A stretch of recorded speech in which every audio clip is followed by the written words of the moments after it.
Good morning, everybody. Happy International Women's Day. We are live. We're a couple of minutes behind. I'm not going to blame Rupinder. It's Rupinder's fault. Actually, no, it's mine. My camera was all blurry and we were trying to make me look more beautiful. Should have left it blurry. Right then. So hope you're all having a cracking day. We've got about 20 minutes to just chat. Rupinder has so beautifully parked up at the edge of a road somewhere just to talk to us. How awesome is that? We can do this stuff on the go. So, Rupinder, just tell everybody, in case they've been living under a rock, who are you, what you do? I know you're bloody awesome, but tell everybody else why. Hi, Taz. Hi, everyone. Happy International Women's Day. I am Rupinder Kaur. I'm the founder of Asian Women Mean Business. So we offer coaching, mentoring and community to South Asian women who are daring to dream bigger. We do that through courses, membership, events, adventure trips, lots of different stuff. I'm actually traveling today, but when Taz asked me to hop on, I was like, yes, I'm going to pull over. We're going to do this. So thank you for having me on. No, thank you. Thank you. This is just awesome. So tell me a little bit about Asian Women Mean Business, because as far as I can tell, anything that you are not doing to support the South Asian women's business community ain't worth talking about. So what is it about? Why did it start? Why is it so important? Go. Yeah, so it started a few years ago because what was happening was I was going to networking events. I had set up my boutique HR consultancy and coaching business, and I was going to networking events. And everyone knows, like, when you go to networking events, you're going to not only share what you're doing and gain clients, but also for support, because working for yourself, especially doing what I did, which is leaving the corporate world and setting up by myself, is hard. Like, you need support, you need peers, you need people who are going to get it. And so I was going to all these different types of events and nothing felt like home. Nothing felt like I belong here. Nothing felt like these people are going to get it. So as the saying goes, sometimes you have to create what you want to be a part of. So I looked around and I was like, well, what is it that I want? And I just thought, I want to be surrounded by bright, ambitious women that get the cultural conditioning that we're a part of, get the community that we're a part of. And the example I give is, I remember I went to a networking event once, and my mother-in-law was looking after my daughter, and I had to get back for a certain time, and just being able to say, I've got to go because mother-in-law's got my daughter, right?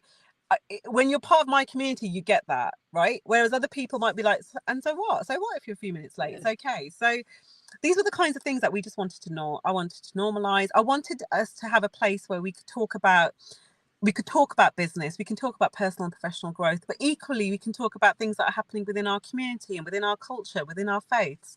So that's how it came about. And I wanted to normalize personal and professional development for our community.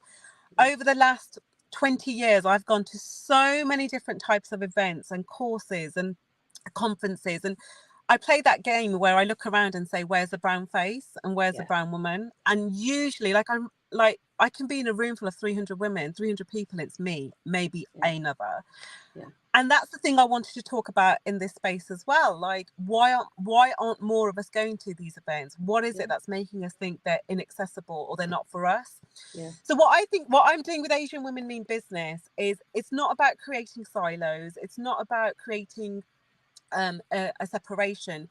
It's creating an incubator that's safe for my community, for this group of women, where they feel empowered, emboldened, they get the confidence, and then when they go out to their world of work or when they go out to other events, they feel like, actually, I've already done this before, I can do this here as well. So that's how I think of Asian Women Mean Business. I think of it as this incubator and this really safe space for our women.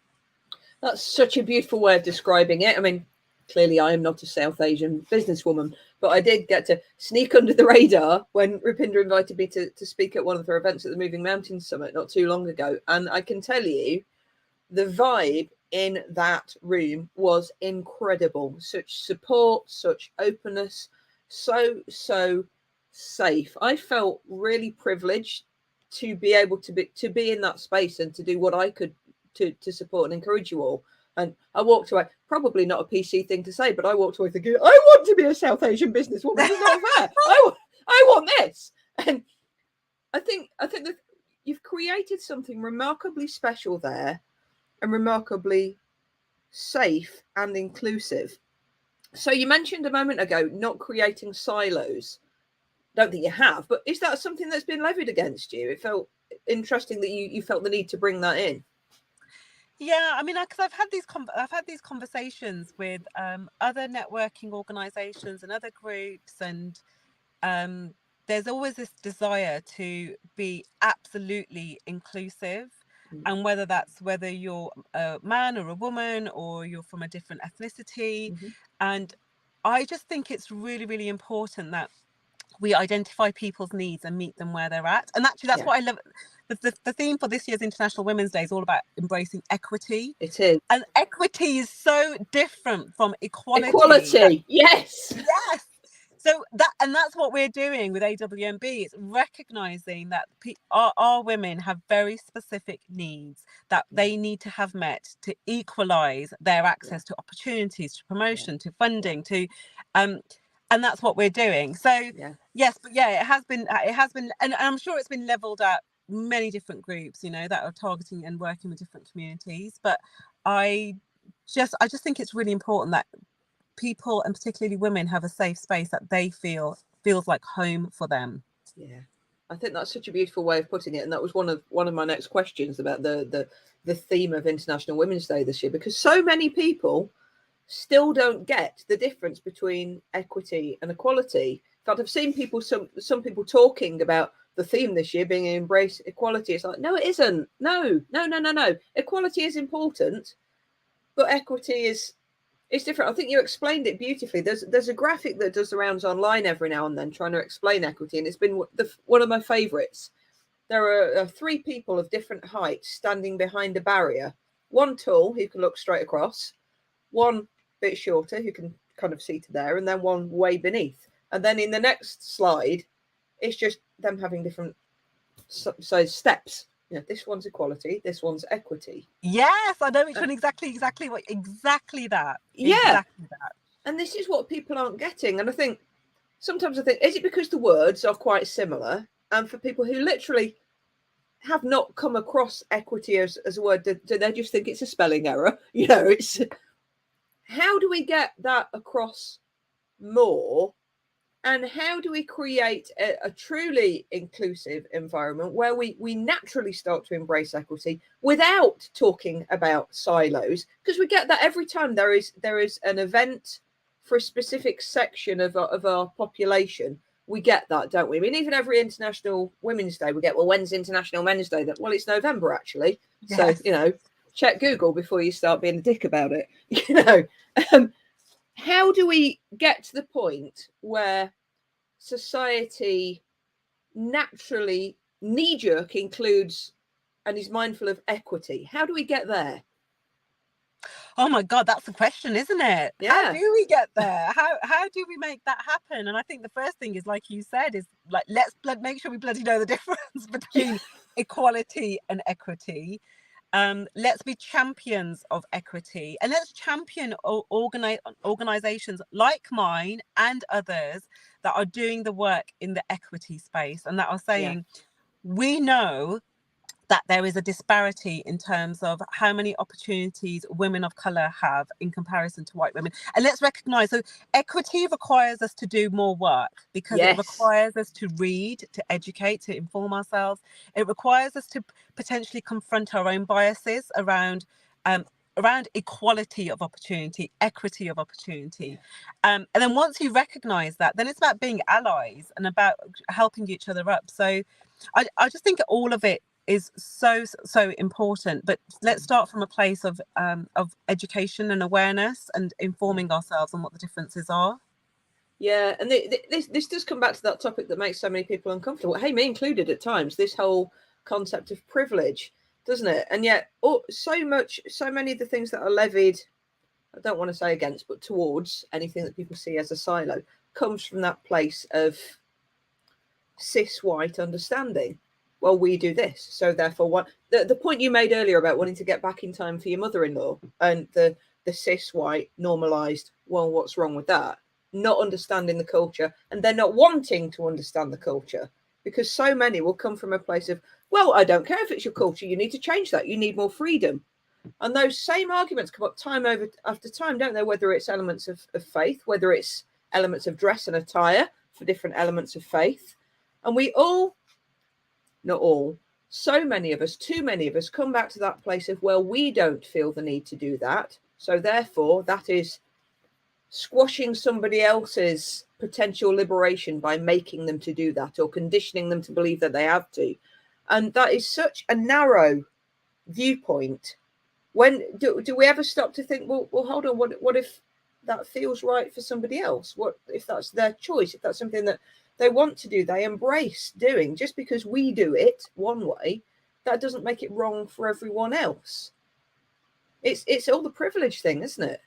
Yeah, it really is. And it's like you said, that word can make people feel so uncomfortable because it does force us. And by the way, there's privilege within the Asian community. There's privilege in every community, isn't there? Yeah. And so we're held up as the model minority, and other minorities get compared to the South Asian community because, hey, we're the guys that have acclimatized, and we're the ones that are academically great, and we have a prime minister that comes from this ethnicity, right? So it's recognizing that in all elements of it as well, and it's about confronting that and confronting your discomfort as well. About that's brought up something for me. I'm not sure what that is. Let me just see if I can unpack that and understand that. I just think it's this dialogue about having these conversations about, actually, do you know that might be a bit difficult for me, and do you understand why? And most, and I know you're the same as well. I come at a lot of things from a place of positive intent, from a place of maybe they just don't know, and so let's just have a conversation about some of the things that are coming up for women in our community that they don't know about, and how can we make it a little bit easier for each other. And I just think if we can just do that, and not jump to assumptions from either end, going back to what you said, how do we do it? How do we function as a society where the equity is inbuilt with what we do? It is that. It is that. And one of the things I'm very mindful of within my community is, we talk a lot about privilege. We talk about white privilege. We talk about the power structures and how those haven't always been supportive of particularly women of colour. I absolutely talk about that. But here's the thing, Taz, I also talk about personal accountability and responsibility, because those power structures are going to take a long time to dismantle. They've been in place for millennia, right? What are we going to do within ourselves to navigate that? How are we taking personal accountability and responsibility for ourselves, for our confidence, for our personal growth, our development, our boundaries? Like, there's so much we can do within that space. And sometimes that doesn't make me popular within my community, because people would much rather all I spoke about was racism or the systemic biases. But I talk about everything, because I think everything has a part to play in how we forge an equitable path ahead. Yeah, I think that's so true. And I think there's an interesting point you touched on there as well about intent. And I think so many of us are conditioned to believe, or have just grown to believe, that, well, so long as I don't mean any harm, that's okay. And we can rest back too easily on, well, I didn't mean that. That's not the way I meant it. You've taken that the wrong way. And I think one of the big things we need to learn is that even if we have the purest of intentions, that doesn't mean that occasionally we're not going to fuck up. That doesn't mean that occasionally we won't do harm. And I'm sure I will have done at some point. I was commenting on a thread this morning from Katie Hope, and she was talking about the time in an office job where her boss had simulated sex with her years and years and years ago, and how awful it had been, and being able to speak up about that. And in my comment, I spoke about the first newsroom I was in at the age of 16, when everything was in sepia. And how we were in such a kind of carry-on movie mentality, vibe, bubble. We frequently would behave to one another in a way that, if I look back now, I'd be, oh, really? From making really overt sexual innuendo, to patting each other on the backside, to my boss once shouting across the office at me, "You stupid flat-chested girl." I was 16. They were calling me mega boobs by the end. But when I was in that bubble, that felt fine, because we were all, I assumed, and that's the danger, that we were all on the same page. But looking back at that, I can cringe. But the intentions were all good. Intention was fine. I didn't mean to upset anyone. I didn't mean to do this. I didn't mean to do that.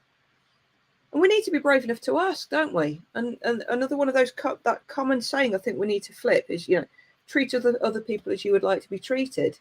No, treat other people as they would like to be treated. Yes. And if we don't ask the question, then we're all going to carry on in our own little bubbles saying, well, I didn't mean any harm. Yeah, exactly that. And so we're so much of this stuff is about a moment in time as well, about what was acceptable, what is acceptable. Yes. And I don't think there's anything wrong with like the example you just gave with saying, oh my God, I'm cringing. We've all had those moments. All of us have said or done something that's been inappropriate. I mean, just another example I was just thinking about. I remember years ago, like more than a decade ago, asking a friend why she hadn't had babies. Because she'd been married for honestly, that every so often that moment comes into my head, Taz, and I burn with shame and just what were you thinking? Like, what made you think that was okay? And it was because I come from and she was white, and her face just told me everything. I was like, oh my God, I've just said something. But I come from a community and a culture where actually that's what all the aunties ask you. When are you going to get pregnant? Are you going to have a baby? And it was only when I had said it to someone else outside and I realized that was a terrible mistake. I was like, and I've never done that again. And actually now it's quite a thing where we've been talking and I've hosted conversations around this, about fertility, and you don't know what people are going through and how that's an inappropriate question to ask. Yeah. But my intent wasn't to hurt or to cause offense. It was just, like you said, it's just something that we do and we behave in a moment in time. But looking back, it doesn't feel like the right thing to have done. I think the courageous thing there in both of those situations, and I'm sure my past will be littered with them. I can be the most inappropriate person on the face of the planet, and then, oh shit. But I think looking back, the important thing is to recognize it and to grow from it instead of going back to I didn't want to cause harm with that, or the extreme end. Oh, they're being a snowflake. If I could get rid of that word, I would do it in a heartbeat. So what are your plans going forwards, and is there anything that we can do to be better allies, to support you in your growth, and to recognize, again, it's not a silo, it's about equity. What can we all be doing to help, to support? Because that for me, I'm waffling a bit now, but that for me is the genuine key to inclusivity. Isn't everybody all being in one happy space all at the same time? It's the equity thing again. It's recognizing that in order to be truly inclusive, we need to recognize that we're all going to have different needs, different wants, different cultural bias, different rules to follow, different wants, different needs. How can we all support one another in that going forwards? So I think the very first thing is just that mindset of actually, how can I support? And I love that. I love when I get asked that question. I was at an event and I was the only brown face at that event, and I think I must have made a comment, and about 5 women came up to me afterwards and said, Rupinder, what you've said really touched me. How can I be an ally? What more do you need from me? And I said to them, you asking that question and being open to that conversation is where the magic will happen, because you're aware that something needs to change. And I think it's about having that level of self-awareness. I think if you're organizing events, if you're putting on things, the one thing I always say is just have a look at the panel, have a look at the people that you've invited. Is it diverse? Is it inclusive? Is there more that you could be doing to ensure that happens? I think it's really important to support organizations like mine. And that's why it's so, I've worked with Taz for a year, and I have been following you for such a long time before that. But I knew the women in my community hadn't had exposure to you and hadn't necessarily seen you. And so when I was putting that event on, I was like, I want these women to experience someone that they wouldn't normally experience, because I want that to be a gateway for them in terms of, actually, we went to that event, Taz was there, and she's speaking at this other event, and maybe I'll go. Like, that's what I'm trying to offer, is that experience of widen your lens about what's possible. And I think the minute we can do that for each other, and and just hold each other's hands is the moment that the magic happens. I think that's a really beautiful statement. Thank you. So just from the other side, what is it that you fear stops people doing that? Because I think a lot of people are afraid to ask the questions in case they get shot down or in case they say the wrong thing. How do we get beyond that one? What's the best thing to do? Yeah, that's a really difficult one, isn't it? Because unless you ask, how will you know? And Yeah. again, I know there's other parts of other communities that say, well, we shouldn't be the ones that are doing the legwork for you. Like, you should. Yeah. I don't prescribe to that. Like, I think come and ask me, come and message me. I think have a dialogue. You don't know what you don't know. I think it's really, really important to have the courage to be able to have that conversation. Yeah, I think that's really important. I think there's a balance for me. I don't believe it's your job to educate people in the same way that sometimes people try and make me like the lesbian mouthpiece. It's like, I'm so not. I'm married to a woman, but I'm not really massively involved in the community. And that's another thing, isn't it? Assuming that we're part of a community because we happen to be part of a particular demographic. It doesn't. Yes. It's like when you go to London and they say, "Oh, did you ever meet Diana?" To America, and they go, "Did you meet Diana?" No, no, I didn't. Don't assume. You know, it's so for me, it's not down for us to educate. It's down for the rest of us to go, "Oh, I don't know about that. Let me go and find out." But the balance is in being open to being asked the questions and helping when we can. So is it down to us to educate? No. But is it down to us, if we genuinely want to move forwards, to be open to answering what can sometimes appear to be a really obvious or dumb question?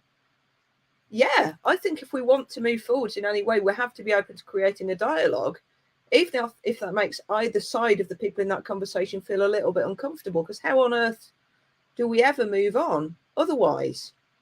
And is there any such thing as a dumb question? No, the dumb thing surely is not asking.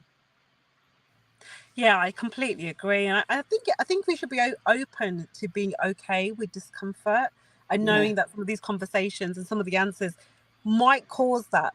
But if the outcome and the goal is how do we come out of this with a better understanding of each other and a better way of supporting each other, then it's a win. Yeah, normalize discomfort. That needs to be a hashtag, doesn't it? It really does. That. Beautiful. Rupinder, thank you so much for sparing the time. I know you're a really busy lady. I can see you're on the road today. Where can people find you, find out more? Yeah, just honestly, if you Google Asian Women Mean Business, we're online, we're on Instagram, we're on LinkedIn, we're on Twitter, we're everywhere.